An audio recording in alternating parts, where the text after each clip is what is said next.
Welcome back ছাত্রছাত্রী বন্ধুরা।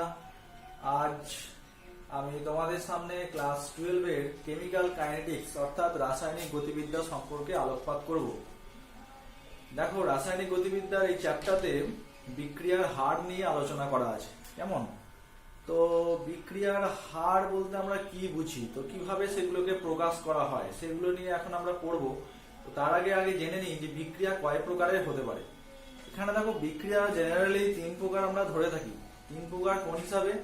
Very fast reaction হতে পারে, আরেকটি রিয়াকশন কিরকম না মডারেট ফাস্ট রিয়াকশন হতে পারে, আর একটা রিয়াকশন হতে পারে ভেরি স্লো রিয়াকশন। তো যে ক্ষেত্রে রিয়াকশন ভেরি স্লো হবে সেই রিয়াকশন গুলো এতটাই ধীর গতিতে ঘটে যে তার কিন্তু পরীক্ষালব্ধ বিক্রিয়ার হার আমরা নির্ণয় করা সম্ভব নয়। আবার ভেরি ফাস্ট রিয়াকশন যেগুলো হয়, খুব দ্রুত গতিতে করে কিছু কিছু রিয়াকশন আছে যে আমরা বিক্রিয়ক পদার্থ দেওয়ার সঙ্গে সঙ্গে প্রোডাক্ট তৈরি হয়ে যাবে, সেই ধরনের বিক্রিয়াগুলির ক্ষেত্রে কিন্তু বিক্রিয়ার হার একেবারেই আমরা নির্ণয় করতে পারি না। আর মডারেট ফাস্ট যে সমস্ত রিয়াকশনগুলি আছে সেই রিয়াকশনগুলির ক্ষেত্রে কিন্তু আমরা বিক্রিয়ার হার নির্ণয় করতে পারি।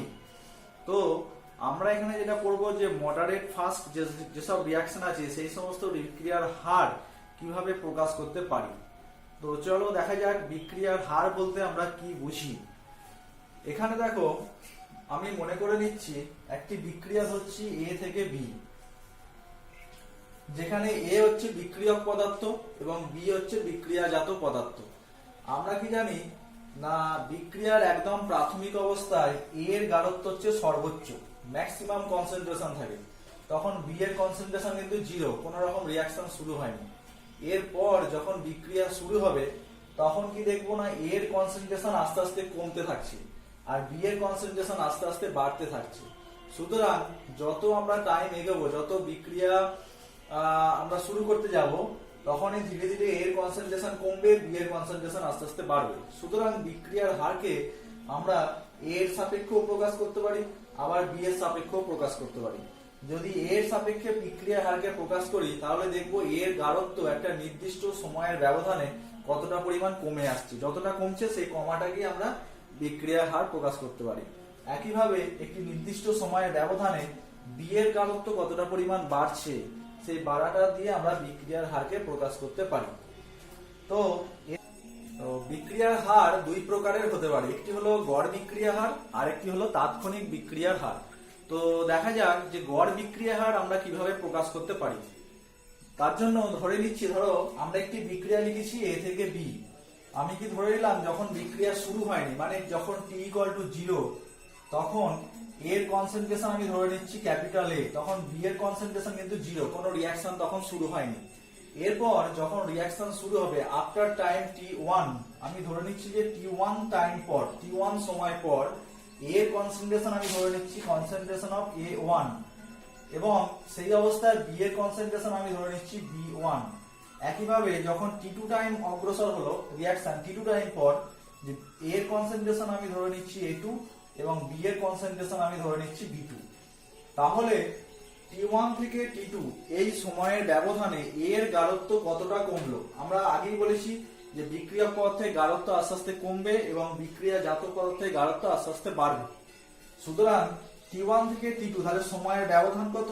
t2 - t1। এই সময়ের ব্যবধানে এর গাঢ়ত্ব কতটা পরিমাণ কমলো? তাহলে এর গাঢ়ত্ব কমছে কত? A2 - A1, এই পরিমাণ গাঢ়ত্ব কমছে। আর বি এর গাঢ়ত্ব কতটা পরিমাণ বাড়ছে সেটা আমরা কিভাবে বের করি না B2 - B1।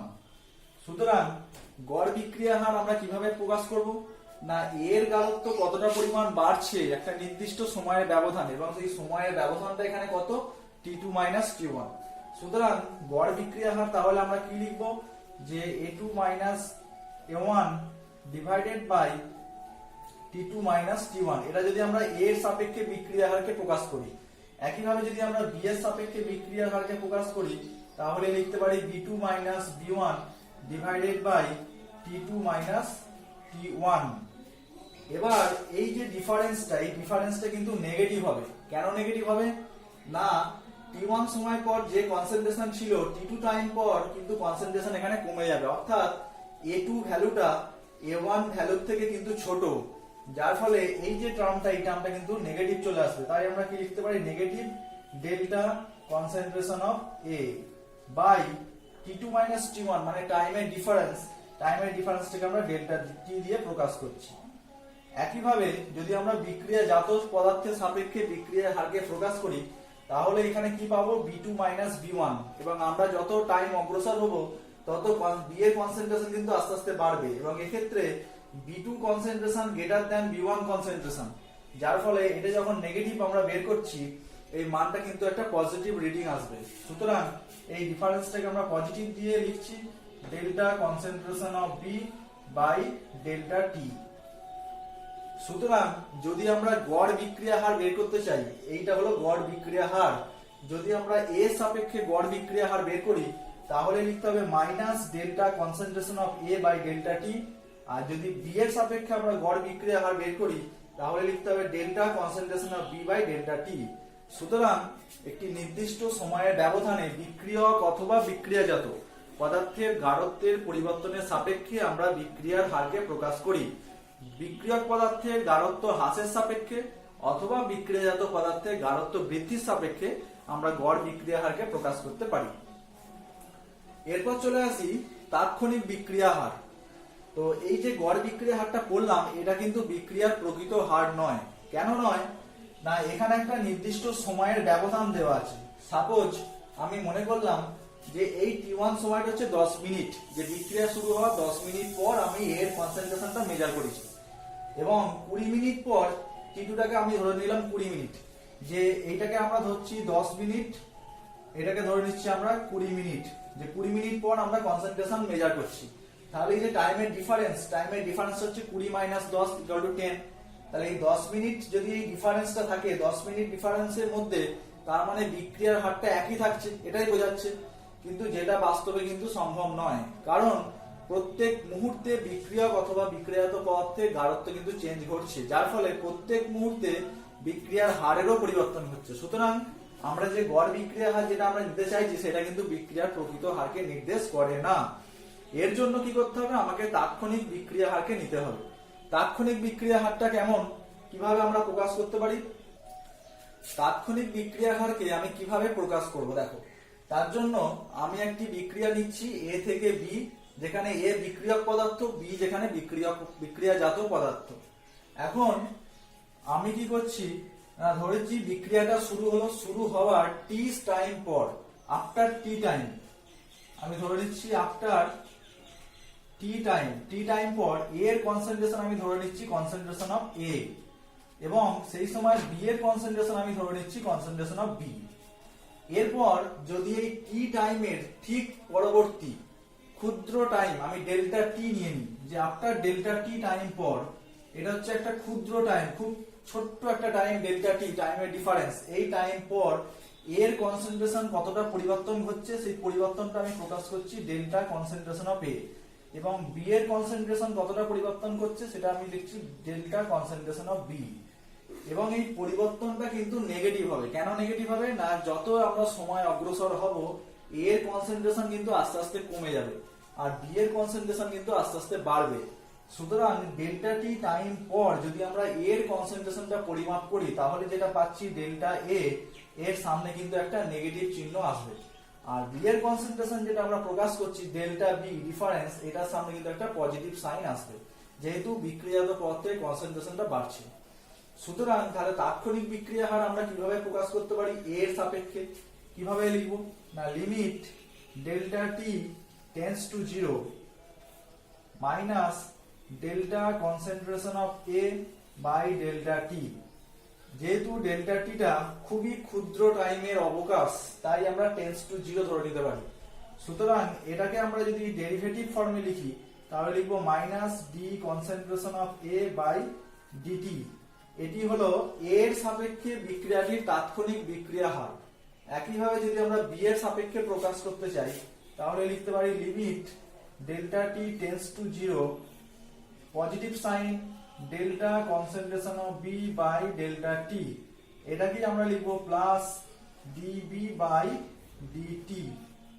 সুতরাং এই যে দুটো এক্সপ্রেশন আমি এখানে লিখেছি এগুলোকে আমরা তাৎক্ষণিক বিক্রিয়া হার বলছি, এবং এই তাৎক্ষণিক বিক্রিয়ার হারই হলো বিক্রিয়ার প্রকৃত হার।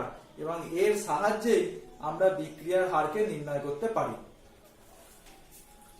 নেক্সট আমরা দেখে নিই যে বিক্রিয়ার হারকে যদি কোনো একটা ইকুয়েশন আমার কাছে দেয়া থাকে তাহলে সেই ইকুয়েশনটাকে কিভাবে আমরা বিক্রিয়া হারের মাধ্যমে প্রকাশ করতে পারি। মনে করি আমি একটা ইকুয়েশন নিয়ে নিচ্ছি, কেমন a প্লাস বি থেকে c প্লাস ডি প্রোডাক্ট তৈরি হয়েছে। এগুলো রিয়াক্ট্যান্ট, বিক্রিয়ক পদার্থ, এরা বিক্রিয়াজাত পদার্থ। সুতরাং বিক্রিয়ার হারকে আমি কিভাবে লিখতে পারি? তাহলে বিক্রিয়ার হার R ইকুয়াল টু লিখতে পারি minus D concentration of A by DT equal to minus D concentration of B by DT equal to D concentration of C by DT equal to D concentration of B by DT. বিক্রিয়াজাত হলে positive sign, বিক্রিয়ক হলে negative sign দিয়ে প্রকাশ করতে হবে।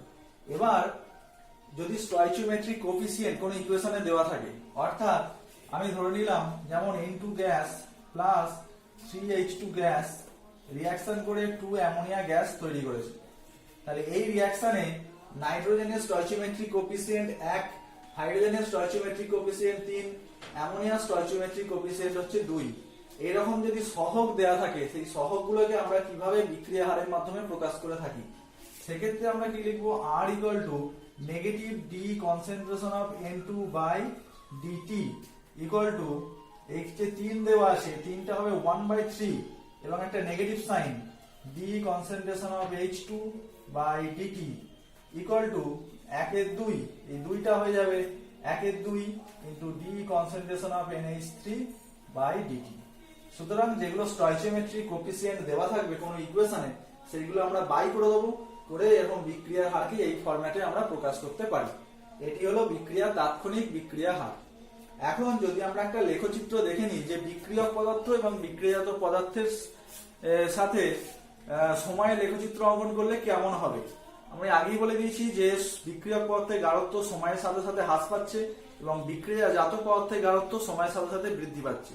সুতরাং বিক্রিয়ক অথবা বিক্রিয়াজাত পদার্থের সাথে সময় যদি লেখচিত্র অঙ্কন করি, সেক্ষেত্রে আমরা কার্ভটা কেমন পেতে পারি। এক্ষেত্রে দেখো, আমরা যদি একটা লেখচিত্র অঙ্কন করি, এদিকে আমি প্রকাশ করছি কি গাঢ়ত্বর সাথে সময়। যদি লেখচিত্র অঙ্কন করি তাহলে যখন t ইকুয়াল টু 0, মানে এই জায়গাতে t ইকুয়াল টু 0 কোনো রিঅ্যাকশন শুরু হয়নি, তখন বিক্রিয়ক পদার্থের গাঢ়ত্ব হচ্ছে ম্যাক্সিমাম এবং তখন বিক্রিয়াজাত পদার্থের গাঢ়ত্ব কিন্তু এই জায়গায় 0। এবং যত টাইম অগ্রসর হবে বিক্রিয়ক পদার্থের গাঢ়ত্ব আস্তে আস্তে কমবে, কমে কমে কমে কমে এই ফরম্যাটে আসবে এবং বিক্রিয়াজাত পদার্থের গাঢ়ত্ব আস্তে আস্তে বাড়বে, বেড়ে বেড়ে বেড়ে বেড়ে এই ফরম্যাটে যাবে। সুতরাং এই যে কার্ভটা, এটা হচ্ছে আমরা বিক্রিয়াজাত আর এই কার্ভটা হচ্ছে বিক্রিয়ক। সুতরাং সময়ের সাথে গাঢ়ত্ব যদি আমরা লেখচিত্র করি, তাহলে বিক্রিয়ক এবং বিক্রিয়াজাত পদার্থের ক্ষেত্রে এই ধরনের একটা আমরা লেখচিত্র পেতে পারি। এরপর চলে আসি বিক্রিয়া হারের একক। এতক্ষণ ধরে যে বিক্রিয়া হার বললাম, তো বিক্রিয়ার হারকে আমরা কিভাবে লিখতে পারি? R ইকুয়াল টু বিক্রিয়ক অথবা বিক্রিয়াজাত পদার্থের গাঢ়ত্বের পরিবর্তন ডিভাইডেড বাই সময়ের ব্যবধান। এখন গাঢ়ত্বের পরিবর্তন, গাঢ়ত্বের ইউনিট কি? গাঢ়ত্বের ইউনিট আমরা জানি মোল লিটার ইনভার্স হয়, মোল পার লিটার। আর নিচে সময়ের ব্যবধান, সময়টাকে আমরা মিনিটে প্রকাশ করতে পারি বা সেকেন্ডে প্রকাশ করতে পারি। যদি মিনিটে প্রকাশ করি তাহলে হয়ে যাবে মিনিট ইনভার্স, অথবা যদি আমরা সেকেন্ডে প্রকাশ করি তাহলে হবে মোল লিটার ইনভার্স সেকেন্ড ইনভার্স। এই দুইভাবে আমরা বিক্রিয়া হারের এককটাকে লিখতে পারি। এরপর বিক্রিয়ার হার সমীকরণ নিয়ে আমরা আলোচনা করব। তো বিক্রিয়া হার সমীকরণ বলতে আমরা কি বুঝি? এখানে বিক্রিয়ার হারের সঙ্গে কোন একটা রাসায়নিক বিক্রিয়ায় যে বিক্রিয়ক পদার্থগুলি থাকে তাদের গাঢ়ত্বের মধ্যে যে সমীকরণ, এবং যে সমীকরণটি অবশ্যই পরীক্ষালব্ধ ফলাফলের ভিত্তিতে গঠন করা হয়ে থাকে, সেই সমীকরণটিকে আমরা বিক্রিয়ার হার সমীকরণ বলি। যেমন একটি বিক্রিয়া ধরো A থেকে B, এই যে বিক্রিয়া, এখানে বিক্রিয়ক পদার্থ A, এবং যদি দেখা যায় যে পরীক্ষা করে বিক্রিয়ার হারটা এরকম পাওয়া গেল যে R সমানুপাতিক কনসেন্ট্রেশন অফ A বা R সমান K into concentration of A। K হচ্ছে বিক্রিয়ার হার ধ্রুবক। তো যদি দেখা যায় যে এই হারের সাথে বিক্রিয়ার R এর সাথে কনসেন্ট্রেশন অফ A, এই দুটোর মধ্যে যে রিলেশন, এই রিলেশনটাকে আমরা বিক্রিয়ার হার সমীকরণ বলি। এবং এই সমীকরণটি অবশ্যই পরীক্ষালব্ধ ফলাফলের ভিত্তিতে গঠন করতে হবে। সাপোজ ধরো, মনে করো আমি একটা রিঅ্যাকশন নিচ্ছি 2N2O5 গ্যাস রিঅ্যাকশন করে তৈরি করে 4NO2 gas plus O2 gas. এই যে বিক্রিয়াটা, এই বিক্রিয়াটির ক্ষেত্রে আমরা যদি পরীক্ষালব্ধ হারটা লিখি তাহলে দেখতে পাবো আর সমানুপাতিক কনসেন্ট্রেশন অফ N2O5 বা আর সমান K into concentration of N2O5। এটা হচ্ছে পরীক্ষালব্ধ বিক্রিয়ার হার। কিন্তু যদি আমরা ভরক্রিয়া সূত্র অনুযায়ী বিক্রিয়ার হারটি লিখতে চাই তাহলে বিক্রিয়ার হার কিন্তু এরকম হবে আর সমান K into concentration of N2O5 তার পাওয়ারে 2। এই যে দুইটা আছে এই দুইটা কিন্তু পাওয়ারে চলে যাবে। এটা ভরক্রিয়া সূত্র থেকে আমরা জানতে পারি যে যদি বিক্রিয়ক পদার্থ দেওয়া থাকে এবং বিক্রিয়াটা ব্যালেন্সড করা থাকে, সমিত সমীকরণ দেওয়া থাকে, সেক্ষেত্রে বিক্রিয়ক পদার্থের গাঢ়ত্বের ঘাতে আমাকে ঘাতে এখানে লিখতে হবে, নির্দিষ্ট অনুসংখ্যার ঘাতে প্রকাশ করে লিখতে হবে। সেটাই হচ্ছে ভরক্রিয়া সূত্র অনুযায়ী বিক্রিয়ার হার। কিন্তু অ্যাকচুয়ালি পরীক্ষালব্ধ বিক্রিয়ার হার কিন্তু ভরক্রিয়া সূত্র থেকে যে হারটা পাচ্ছি তার সঙ্গে ম্যাচ করতেও পারে আবার নাও পারে।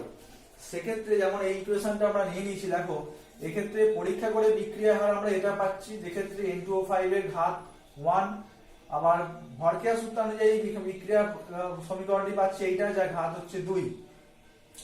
সুতরাং বিক্রিয়ার হার সমীকরণ যখন আমরা প্রকাশ করব তখন কিন্তু ভরক্রিয়া সূত্র অনুযায়ী যে সমীকরণ পাওয়া যাচ্ছে সেটাকে গ্রহণ করলে হবে না। পরীক্ষালব্ধ যে সমীকরণটি পাওয়া যাচ্ছে সেই সমীকরণে বিক্রিয়ক পদার্থের যে গাঢ়ত্ব, এটা হচ্ছে বিক্রিয়ক পদার্থের গাঢ়ত্ব, আর যেটা হচ্ছে বিক্রিয়ার হার, এই দুটোর মধ্যে যে রিলেশন, সেই রিলেশনটাকে আমরা বিক্রিয়ার হার সমীকরণ বলি। এখন এই ইকুয়েশনটাকে আমরা ডেরিভেটিভ ফর্মে যদি লিখি, ডেরিভেটিভ ফর্মে লিখলেও সেক্ষেত্রে ইকুয়েশনটা অন্তর্কলিত হার সমীকরণ হয়ে যাবে। এক্ষেত্রে ধরো পরীক্ষালব্ধ আর আমরা পাচ্ছি R equal to K into concentration of N2O5 equal to, যদি এটাকে আমরা ডেরিভেটিভ ফর্মে লিখতে চাই তাহলে minus 1/2 D concentration of N2O5 by DT equal to 1/4 D concentration of NO2 by DT equal to D concentration of O2 by DT. এই যে total সমীকরণটা পাচ্ছি, এই সমীকরণটি হয়ে গেল বিক্রিয়ার অন্তর্কলিত হার সমীকরণ। অন্তর্কলিত হার সমীকরণ বললে বিক্রিয়ক পদার্থের গাঢ়ত্বের সাথে এই ডেরিভেটিভ ফর্মে যে ইকুয়েশনটা আমরা লিখতে পাচ্ছি সেটাকে আমরা অন্তর্কলিত হার সমীকরণ বলি। তো এরকম ভাবে বিভিন্ন ইকুয়েশন আছে যেক্ষেত্রে আমরা ভরক্রিয়া সূত্র অনুযায়ী যে হারটা পাচ্ছি তার সঙ্গে কিন্তু পরীক্ষালব্ধ হার ম্যাচ নাও করতে পারে। নেক্সট যদি আরো একটা আমরা এক্সাম্পল নিয়ে নিই, যেমন ধরো 2NO2 gas plus F2 gas reaction করে তৈরি করছে 2NO2 গ্যাস, NO2F গ্যাস, এরকম একটা প্রোডাক্ট তৈরি হয়েছে। এক্ষেত্রে যদি আমরা বিক্রিয়ার হারটা লিখতে যাই সেক্ষেত্রে দেখব যে ভরক্রিয়া সূত্র অনুযায়ী আমরা কি পেতে পারি, বিক্রিয়ার হার আর ইকুয়াল টু এরকম পাবো K into concentration of NO2 এর পাওয়ারে 2 ইন্টু কনসেন্ট্রেশন অফ F2, এই ইকুয়েশনটা আমরা পাবো। কিন্তু যদি আমরা পরীক্ষালব্ধ বিক্রিয়ার হার পেতে চাই, পরীক্ষালব্ধ যদি বিক্রিয়ার হার বের করতে চাই সেক্ষেত্রে আমরা R equal to K into concentration of NO2 into concentration of F2 পাবো। তাহলে এই ক্ষেত্রে এই যে সমীকরণটা পেলাম এই সমীকরণটিকে আমরা বিক্রিয়ার হার সমীকরণ বলবো। এই সমীকরণটা কিন্তু বিক্রিয়ার হার সমীকরণ নয়। সুতরাং হার সমীকরণ সবসময় পরীক্ষালব্ধ ফলাফলের ভিত্তিতে যে সমীকরণটা তৈরি করা যাবে সেটিকে আমরা বিক্রিয়ার হার সমীকরণ বলবো। ওকে, এখন আলোচনা করব বিক্রিয়ার হার ধ্রুবক সম্পর্কে। ধরি একটি বিক্রিয়া আমি নিয়েছি A প্লাস B থেকে C প্লাস D তৈরি হয়েছে।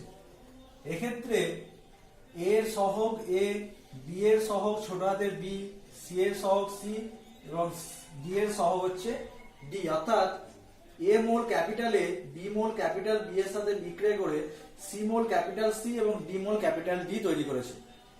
এখানে যদি আমরা বিক্রিয়ার পরীক্ষালব্ধ হারটি লিখি সেক্ষেত্রে লিখবো R equal to R proportional to concentration of A whole to the power alpha into concentration of B whole to the power beta।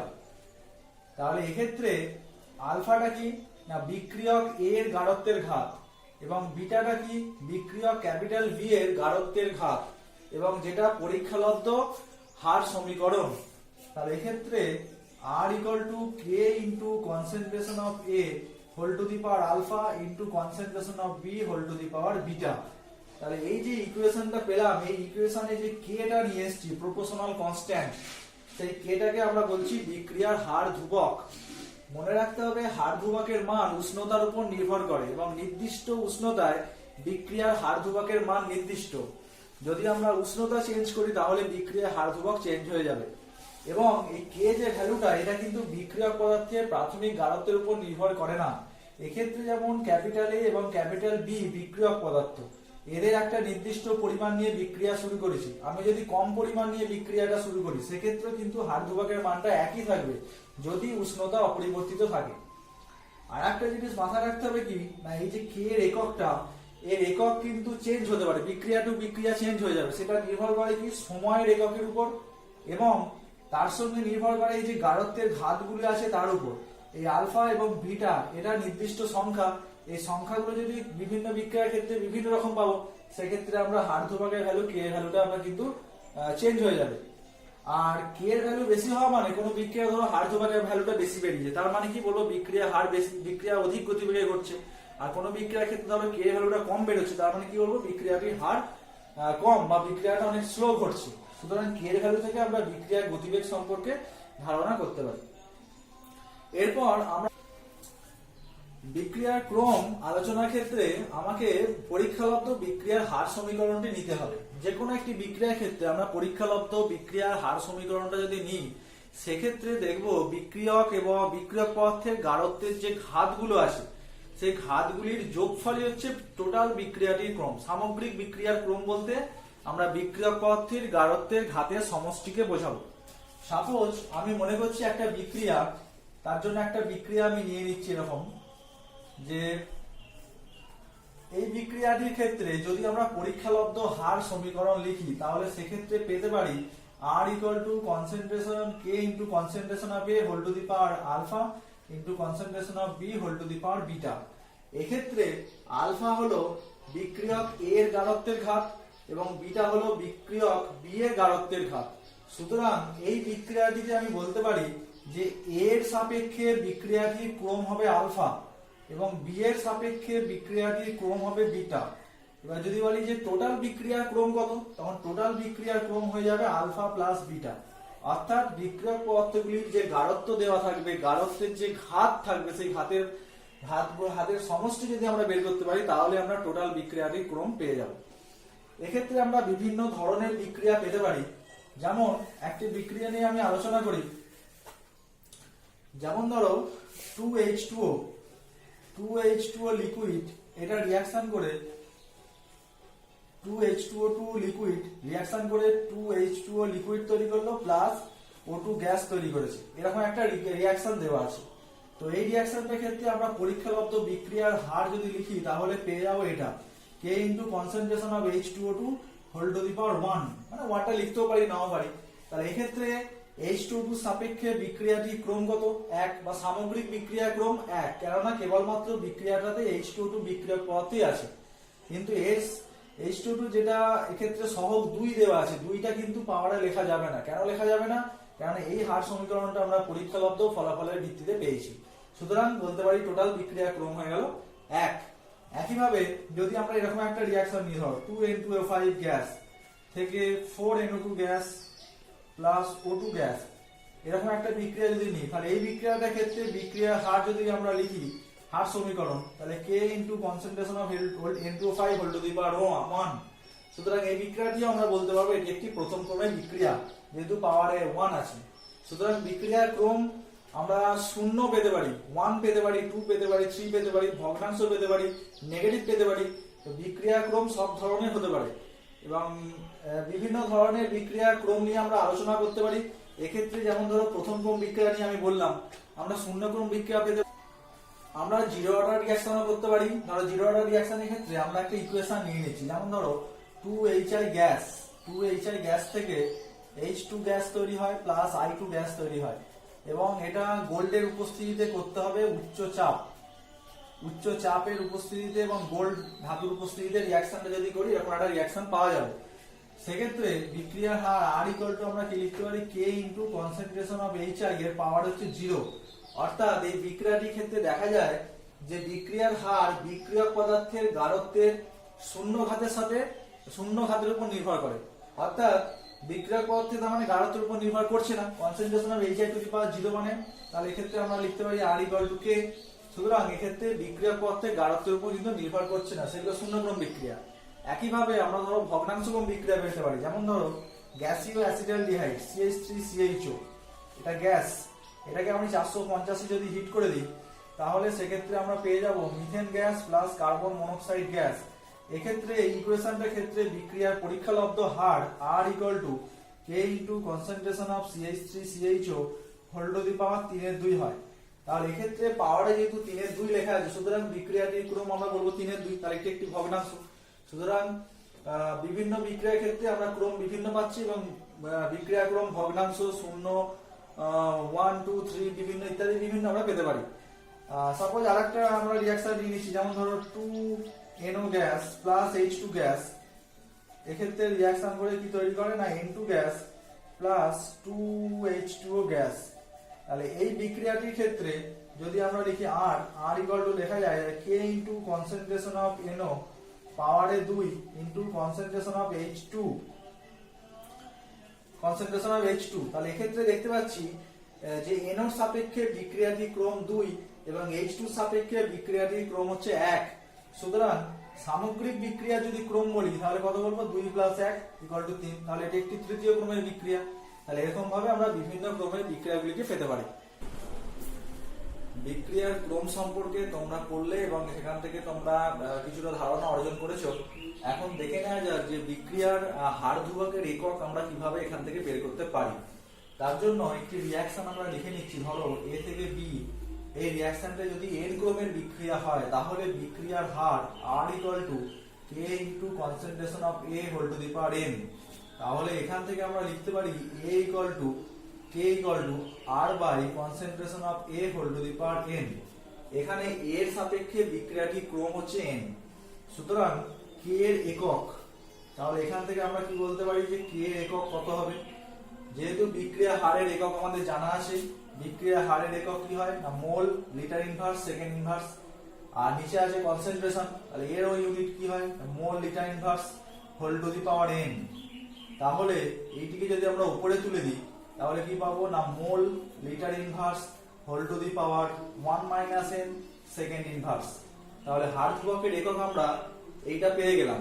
এবার যদি দেখা যায় যে বিক্রিয়ক পদার্থের গাঢ়ত্বকে আমরা মোলার গাঢ়ত্বের সাহায্যে প্রকাশ না করে আংশিক চাপ দিয়ে যদি প্রকাশ করি, সেক্ষেত্রে এই জায়গাটাতে ইউনিটটা হবে কি না ATM হবে, ATM two the power 1 - n second inverse, এটা হবে।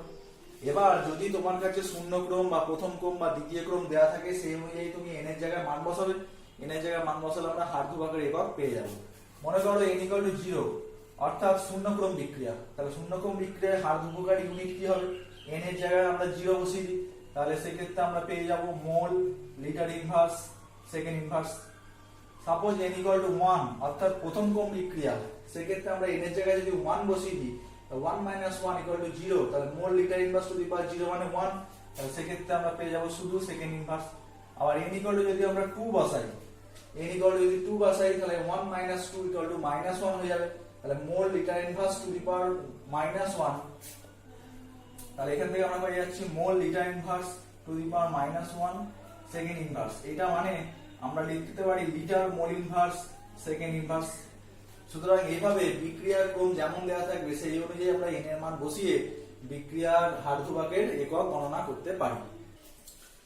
এখন আমরা বিক্রিয়ার আণবিকতা সম্পর্কে আলোচনা করব। তো আণবিকতা জিনিসটা পড়তে গেলে তোমাদের যেটা মাথায় রাখতে হবে সেটা হলো দুই ধরনের বিক্রিয়া আছে, একটি হলো মৌলিক বিক্রিয়া আর একটি হলো জটিল বিক্রিয়া। এখন মৌলিক বিক্রিয়া মানে যেগুলো ওয়ান স্টেপ রিঅ্যাকশন, আর জটিল বিক্রিয়া মানে যেগুলো একাধিক স্টেপে সংঘটিত হয়।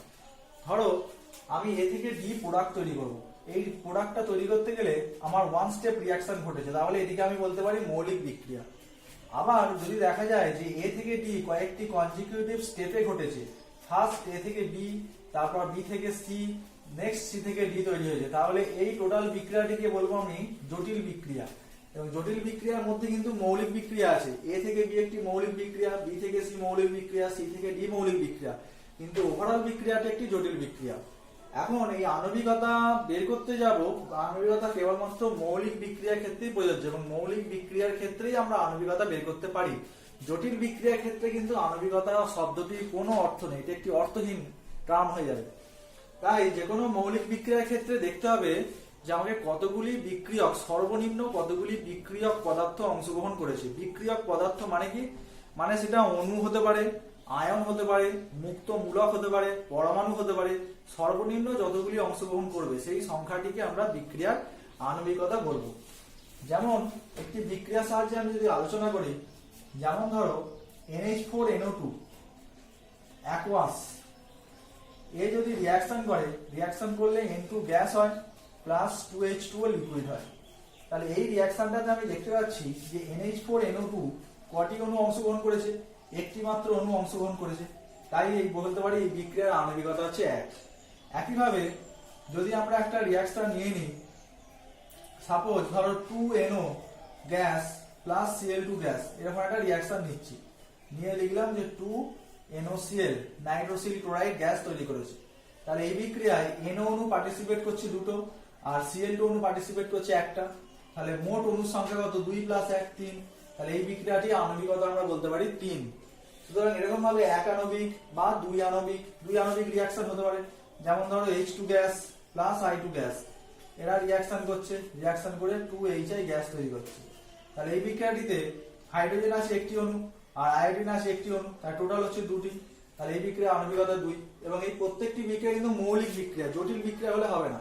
সাপোজ আমি একটা জটিল বিক্রিয়ার কথা বলি, যেমন ধরো 2H2O2 লিকুইড থেকে 2H2O লিকুইড তৈরি হয়েছে প্লাস O2 গ্যাস তৈরি হয়েছে। এই যে বিক্রিয়াটা আপাতভাবে দেখে মনে হচ্ছে H2O2 অংশগ্রহণ করছে 2টি, তাহলে বিক্রিয়ার আণবিকতা 2 হওয়া উচিত, কিন্তু বাস্তবে কিন্তু 2 হবে না, কারণ এটি একটি জটিল বিক্রিয়া এবং এর মাঝখানে যে মৌলিক বিক্রিয়াগুলি আছে সেই মৌলিক বিক্রিয়াগুলির ক্ষেত্রে দেখা যায় H2O2 একটি অণু কেবলমাত্র অংশগ্রহণ করে। তাই H2O2 ওই একটি অণুর সাপেক্ষে বিক্রিয়াটি আণবিকতা কিন্তু এক্ষেত্রে 1 হবে। এক্ষেত্রে আণবিকতা কোনো মতেই 2 করা যাবে না। সুতরাং এগুলো বিশেষভাবে মনে রাখতে হবে, কয়েকটি স্পেসিফিক বিক্রিয়া যে ক্ষেত্রে আমরা আণবিকতা বের করতে পারি। সুতরাং এরকম ভাবে 1 আণবিক, 2 আণবিক, 3 আণবিক ইত্যাদি বিভিন্ন ধরনের বিক্রিয়া হতে পারে। আর কয়েকটি গুরুত্বপূর্ণ বিষয় যেটা ক্রম এবং আণবিকতার মধ্যে তোমাদের মনে রাখা প্রয়োজন। ক্রম যেমন বললাম যে যে কোনো সংখ্যা হতে পারে, অর্থাৎ ধরো সেক্ষেত্রে পজিটিভ, নেগেটিভ, ভগ্নাংশ, শূন্য হতে পারে। কিন্তু আণবিকতা সর্বদাই ধনাত্মক পূর্ণ সংখ্যা, সবসময় ধনাত্মক পূর্ণ সংখ্যা, এখানে ঋণাত্মকের কোনো সুযোগ নেই। ভগ্নাংশ তোমার ক্রম যেমন ধরো ঋণাত্মক হতে পারে, কিন্তু আণবিকতা ঋণাত্মক কোনোদিন হবে না। আণবিকতা সর্বদাই একটি ধনাত্মক পূর্ণ সংখ্যা। বিক্রিয়া ক্রম যেমন হচ্ছে পরীক্ষালব্ধ ব্যাপার, সবসময় পরীক্ষালব্ধ হার সমীকরণের সাহায্যে আমরা বের করছি, কিন্তু আণবিকতা টার্মটি হচ্ছে সম্পূর্ণভাবে থিওরিটিক্যাল, অর্থাৎ তাত্ত্বিক গণনার দ্বারা প্রাপ্ত একটি সংখ্যা, যে সংখ্যাটাকে আমরা আণবিকতা বলছি। এখন বাহ্যিক যে কোনো ফ্যাক্টর, যেমন ধরো চাপ, তাপমাত্রা, অনুঘটক, গাঢ়ত্ব, কোনো কিছু প্রভাবের দ্বারা কিন্তু বিক্রিয়ার ক্রম চেঞ্জ হয়ে যেতে পারে। সেইভাবে বিক্রিয়ার যে রেট এক্সপ্রেশন যেটা লেখা ছিল বা হার সমীকরণ, সেই হার সমীকরণটা কিন্তু চেঞ্জ করতে পারে, যার ফলে বিক্রিয়ার ক্রমগুলো কিন্তু আলাদা আলাদা পেয়ে যেতে পারে। কিন্তু বিক্রিয়ার আণবিকতা কিন্তু কখনো এই বাহ্যিক প্রভাবের দ্বারা কোন রকম ভাবে চেঞ্জ হবে না। চাপ, তাপ, অনুঘটক, গাঢ়ত্ব, কোনো কিছু বাইরে থেকে এক্সটার্নাল ফ্যাক্টর যাই দিক না কেন, আণবিকতা কিন্তু কখনোই চেঞ্জ হবে না, আণবিকতা সেম থেকে যাবে। ওকে, ক্রম এবং আণবিকতা সম্পর্কে যেমন ধরো আরো একটি পয়েন্ট, যদি ধরো তোমার কাছে কোনো জটিল বিক্রিয়া থাকে, জটিল বিক্রিয়ার ক্রম কিন্তু নির্ণয় করা যাবে এবং জটিল বিক্রিয়ার যে ক্রমটা বেরোবে সেটা সামগ্রিক বিক্রিয়ার ক্রম, কিন্তু জটিল বিক্রিয়ার ক্ষেত্রে কোনো আণবিকতা নির্ণয় করা সম্ভব নয়। ওই জটিল বিক্রিয়ার মধ্যে যে মৌলিক বিক্রিয়াগুলি আছে সেই মৌলিক বিক্রিয়াগুলির ক্ষেত্রে আণবিকতা বের করা যাবে, আর জটিল বিক্রিয়ার ক্ষেত্রে শুধুমাত্র তুমি ক্রমটা ক্যালকুলেট করতে পারো। আর আরেকটি বিষয় যেটা তোমাদের জানা প্রয়োজন, সেটা হচ্ছে মৌলিক বিক্রিয়ার ক্ষেত্রে বিক্রিয়ার ক্রম এবং আণবিকতা কিন্তু একই হবে, সমান হবে। যে কোনো যদি মৌলিক বিক্রিয়া থাকে, সাপোজ ধরো এই বিক্রিয়া, যেমন ধরো মৌলিক বিক্রিয়া, এটা একটি মৌলিক বিক্রিয়া, এটিও একটি মৌলিক বিক্রিয়া। তাহলে এই বিক্রিয়াটির ক্ষেত্রে বিক্রিয়ার আণবিকতা যেমন ধরো 1, NH4NO2 একটি অণু অংশগ্রহণ করেছে, এই বিক্রিয়ার ক্ষেত্রে আণবিকতা যেহেতু 1, তাহলে বিক্রিয়ার ক্রমও 1 হবে।